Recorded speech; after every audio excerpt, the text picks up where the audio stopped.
LSA Live, on continue avec un live talk, un nouveau live talk, et je suis avec la société Dalenis, avec Paul Ajar, directeur des ventes de Dalenis, et on va évoquer le paiement en ligne. Gros sujet, vaste sujet, les leviers à connaître pour accroître la performance et préparer les moments de forte affluence. Je sais qu'il y en a eu pendant la crise sanitaire qu'on a connue. Paul Ajar, merci d'être avec nous. Je crois que vous êtes venu avec une étude très récente que vous allez partager avec les auditeurs.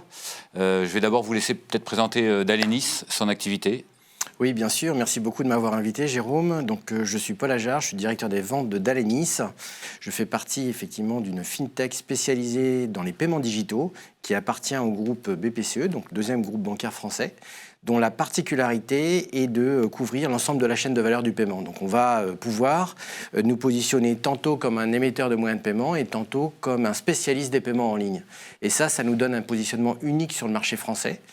Et notamment au travers de la data de nos porteurs qui dépensent chez les marchands, nous sommes capables de modéliser des parcours d'achat de sorte à rendre ces parcours d'achat beaucoup plus simples, fluides pour le consommateur final, consommateur que nous sommes.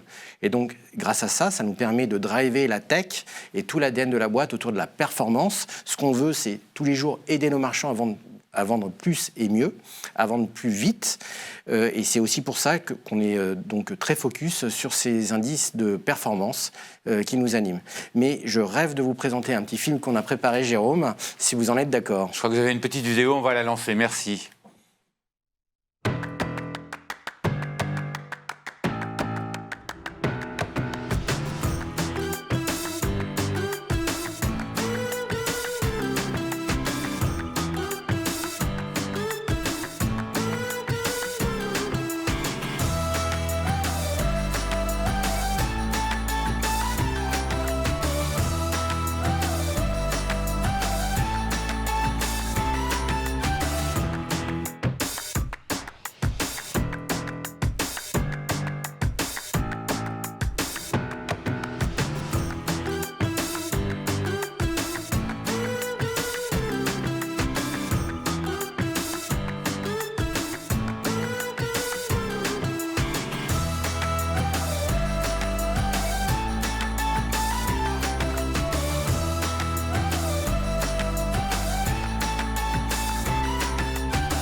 Alors Paul, maintenant que les présentations sont faites, je crois qu'on peut aller un peu dans le vif du sujet. L'étude que vous avez menée en août, qui est riche d'enseignements, d'après ce que vous nous avez dit. Alors oui, c'est une étude en fait où on a essayé de se mettre dans la peau en fait des Français que nous sommes. L'idée pour nous, c'était de comprendre quelles étaient les attentes des consommateurs en termes de moyens de paiement pour aider nos marchands à mieux vendre en ligne bien sûr, à mieux vendre sur leur marketplace. Et donc on a réalisé cet échantillon au mois d'août dernier sur un panel d'un peu plus de 1000 Français, avec quand même des tendances fortes d'après Covid. Il ne faut pas oublier qu'on est en période après le 4e confinement, avec une situation quasi normale, ou en tout cas un retour que les marchands essaient de faire revenir en situation quasi normale. Alors, en termes de partage d'informations, ce qui est très intéressant dans ces études, c'est que finalement, aujourd'hui, il y a 3 consommateurs sur 4 qui nous disent finalement, pour tous mes achats, je les fais maintenant de plus en plus en ligne, et en tout cas, l'Internet, le web, fait partie de mon quotidien. Et donc, fort de ce constat, il y a 2 grands blocs qui se distinguent. Un premier bloc de consommateurs qui dit finalement, avant, j'allais dans les magasins faire mes achats, aujourd'hui, c'est plus du tout le cas. J'achète en ligne, je clique, je paye, c'est simple, je me fais livrer à domicile, au bureau, en point relais. Et finalement, ce mode de consommation me va très bien. Et puis, c'est tellement simple après de renvoyer un produit directement auprès de ces sites si finalement le produit ne me convient pas, que finalement, je me suis vraiment mis dans la peau de cette personne-là. Et puis, il y a aussi ceux qui finalement disent, je vais faire ma recherche d'abord sur Internet, mais j'ai quand même besoin d'être assuré en voyant le produit. Je vais aller en magasin et je vais terminer mon achat en magasin. Donc ça, c'est une deuxième grande tendance, pour le coup. Et puis le troisième bloc, effectivement, c'est un bloc qui est aujourd'hui minoritaire. C'est seulement 18% des sondés qui ont fait remonter ce besoin-là. C'est j'ai besoin d'aller en magasin, j'ai besoin d'avoir du conseil, je veux être conseillé. Et en fonction des conseils qui me seront prodigués par le vendeur, alors je pourrais prendre ma décision d'acheter ou pas. Donc ça, c'est vraiment quand même une tendance très très forte. Avant Covid, avant le premier confinement, on avait beaucoup une tendance de je suis en magasin, je vais comparer un peu les prix sur Internet, mais je vais quand même acheter en magasin. Là, on n'est plus du tout dans cet ordre de grandeur-là, et c'est ça qui est assez nouveau, fort de ces 4 confinements d'aujourd'hui.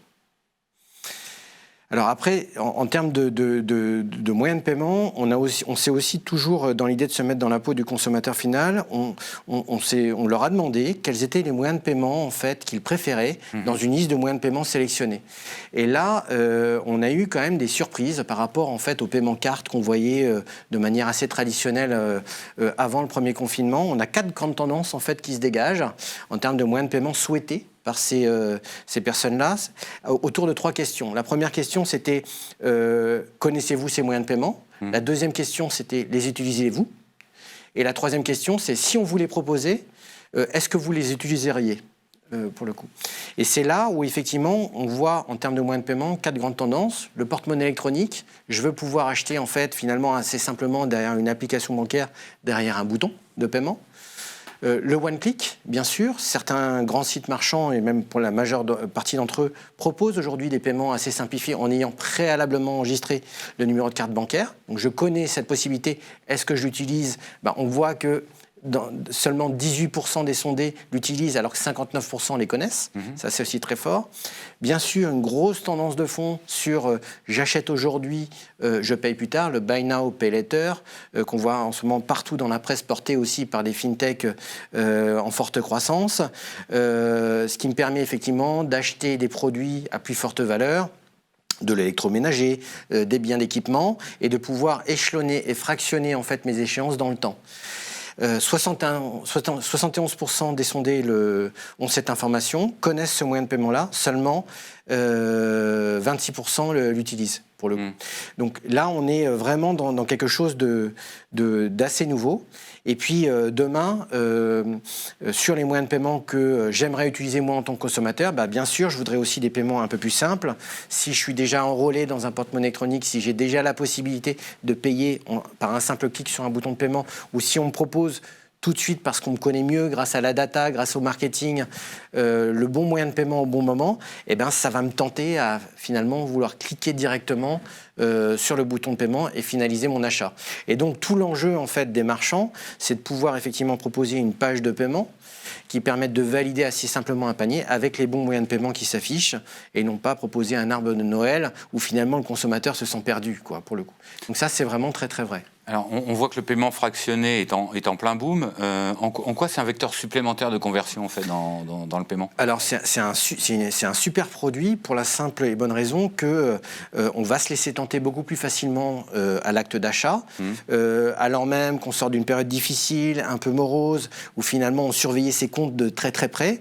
Le fait de pouvoir échelonner et fractionner sa transaction en N fois va pouvoir dire finalement je vais le faire tout de suite, ça va pas me coûter grand-chose. En tant que consommateur, et je vais pouvoir bénéficier en fait du service tout de suite. Et c'est ça qui est quand même assez nouveau, où finalement on rend quelque part le paiement échelonné et plus globalement le crédit en ligne assez facile, dans un contexte réglementaire qui est extrêmement bien bordé, mais qui permet de répondre à une attente de plus en plus grandissante des consommateurs et des consommateurs français. Et le paiement différé, c'est un peu le même combat, on va dire, dans la conversion. Et le paiement différé, c'est un peu le même combat. Voilà. Alors, soit effectivement un marchand a la possibilité de s'adosser à des sociétés qui proposent des paiements en ligne garantis. C'est le cas effectivement du groupe BPCE avec Honnet qui fait partie du groupe et qui propose ce type de solution. Mais ça peut être également les marchands eux-mêmes qui décident finalement d'offrir à leurs clients un paiement échelonné en découpant purement et simplement un montant d'un produit et de pouvoir l'échelonner dans le temps. Alors, on est entré sous régime DSP2 depuis peu. En quoi on peut en profiter, tirer parti pour améliorer la conversion ? Alors ça, c'est un vrai sujet qui est venu complètement bouleverser en fait, le monde de l'e-commerce et rebattu complètement les cartes. Depuis le 15 mai dernier. Donc effectivement, la directive sur les paiements 2 a notamment imposé aux marchands de pouvoir renforcer l'authentification forte. Le but, c'était de s'assurer que derrière un ordi, derrière un mobile, on avait bien le bon consommateur et qu'on n'était pas derrière un fraudeur.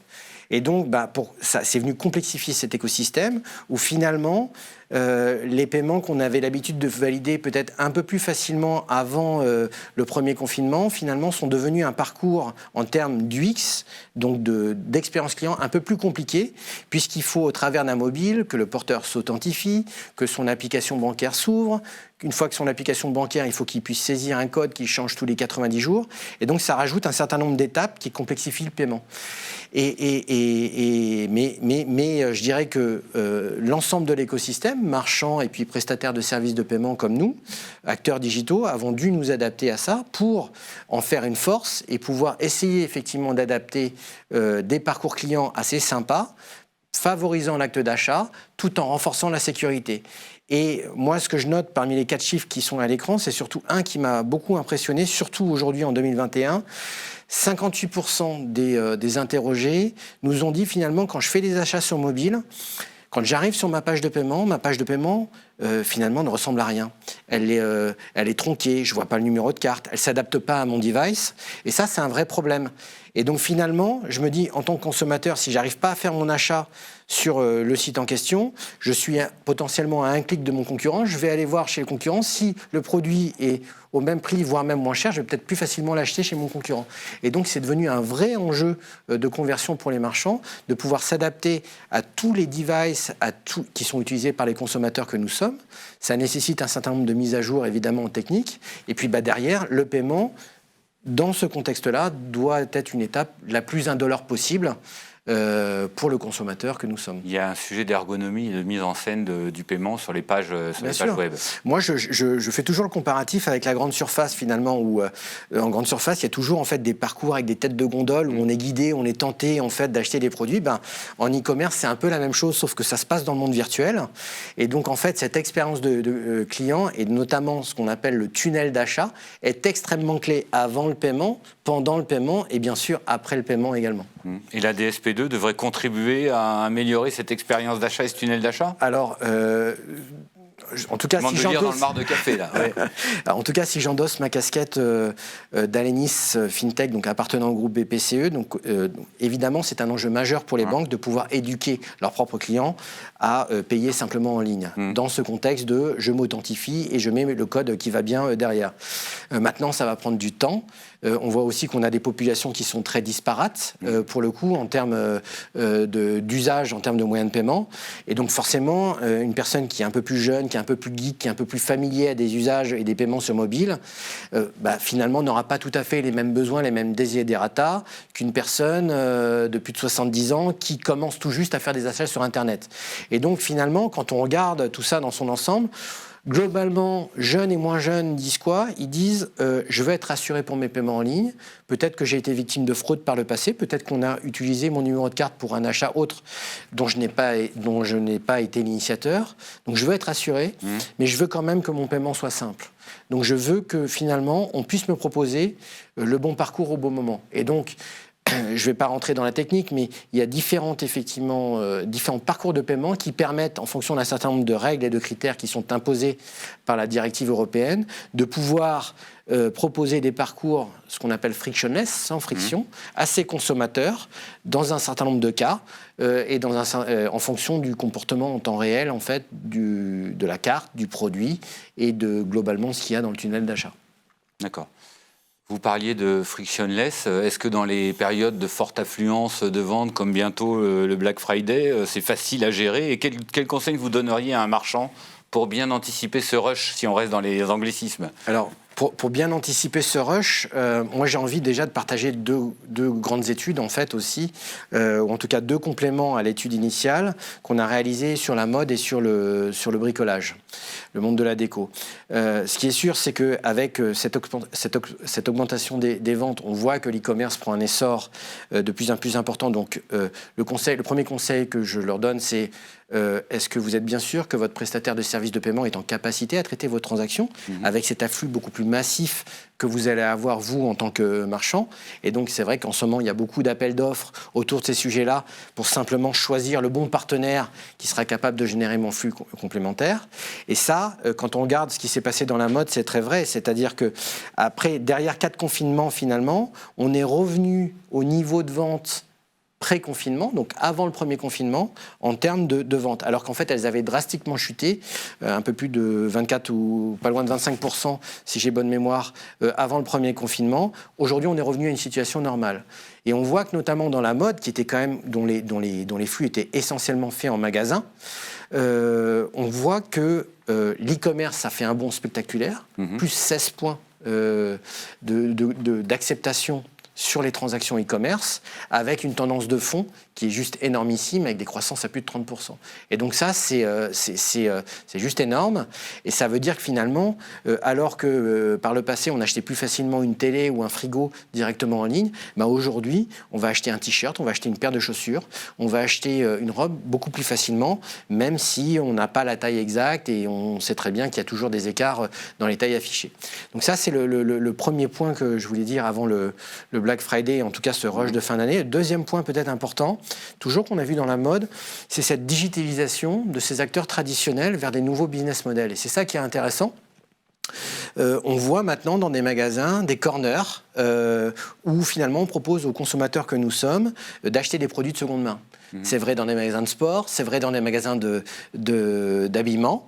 Et finalement, c'est quelque part une sorte de marketplace, une sorte de place de marché dans le monde réel, dans un corner du magasin, qui permet à l'enseigne de pouvoir fidéliser davantage sa clientèle en lui proposant les mêmes produits, mais peut-être d'une collection précédente, usagés mais en très bon état, et qui permet effectivement de faire de surfer un peu sur la tendance actuelle, je dirais écolo.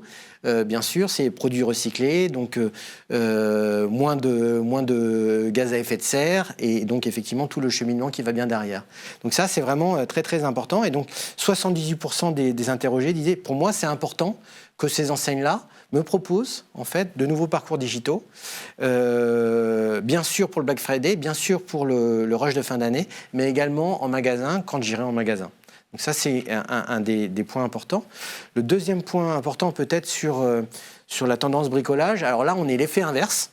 C'est-à-dire qu'on a vu un boom avec le premier confinement, tout s'est arrêté. On a bien vu qu'au premier confinement, on ne savait pas trop comment nous dimensionner par rapport à notre rythme de travail, la façon dont nous communiquions avec nos partenaires, nos clients, et puis même en interne au sein de l'entreprise.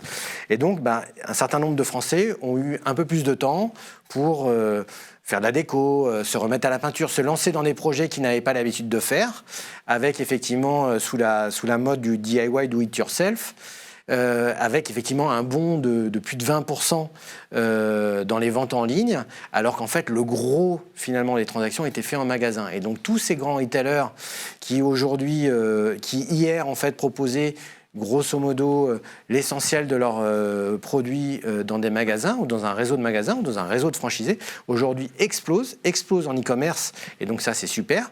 On a maintenant du click and collect, on peut faire du ship from store, on a différents parcours qui sont assez sympas et qui sont plébiscités par une clientèle de particuliers et de professionnels. Mais également des marketplaces. Si je n'ai pas le produit disponible sur mon site internet, je vais peut-être accueillir un vendeur tiers en lui proposant effectivement de vendre le produit à ma place. Et puis, avec cette vente réussie, de pouvoir effectivement lui prendre une commission au passage. Dès lors que j'ai un client satisfait, je vais avoir un client qui revient. Et si c'est un client qui revient, je vais un peu gagner aussi la bataille de la conversion, avec toujours dans cet esprit, je suis toujours à un clic de mon concurrent. Et donc, on a vu aussi qu'on a augmenté le panier moyen, c'est-à-dire qu'avec effectivement cette digitalisation dans le monde de la déco, on a réussi à augmenter de plus de 10% le montant des paniers, ce qui était acheté par les consommateurs finaux. On a réussi à gagner 6 points d'avantage de croissance sur les transactions en ligne avec un rythme de croissance qui se poursuit à vitesse grand V. Et puis, bien sûr, à aussi réinventer, un peu comme dans le secteur de la mode, quelque part, le business model en fait, des magasins. On commence à voir finalement aujourd'hui des acteurs du bricolage qui propose tout de suite en caisse de pouvoir encaisser la prestation du peintre en même temps que l'achat du pot de peinture. C'est assez nouveau. Avant, il fallait aller à l'espace conseil, il fallait prendre la carte du magasin, il fallait monter un dossier. Donc tout ça aussi, ça va dans le bon sens, dans un sens qui est beaucoup plus facile pour les consommateurs que nous sommes. Et ce qui est sûr, c'est qu'on ne reviendra jamais en arrière. Parce que en fait, ce boom de la digitalisation, les marchands l'ont vécu effectivement en vitesse grand V, les consommateurs l'ont complètement intégré dans leurs différents parcours, et nous, on fait en sorte, en tant que prestataire de services de paiement, en tant qu'accompagnateur de leur croissance, de pouvoir modéliser tout ça sous l'angle de la performance et sous l'angle de la conversion. Alors, en 30 secondes, pour conclure, quelques références de clients que vous avez aujourd'hui. Oui, alors effectivement, Dalenis aujourd'hui est très présent sur le tiers numéro 1 et notamment dans le monde de l'e-commerce et de la marketplace. Nous accompagnons des acteurs du terrain comme VP, comme Maison du Monde, en e-commerce, en marketplace. Nous accompagnons l'école du ski français. Nous accompagnons des acteurs un peu plus traditionnels de la mode comme de l'ameublement comme Med.com. Et donc voilà, ça fait partie des très belles références pour lesquelles on est très très fiers de les accompagner au travers de la plateforme d'Alenis dans son ensemble. Bien, merci beaucoup Paul Ajard d'Alenis, donc directeur des ventes de d'Alenis, pour cette intervention. Juste, je vous rappelle que vous avez la chatroom privée pour continuer la conversation, poser des questions. N'hésitez pas, à très vite. Merci Jérôme. Merci.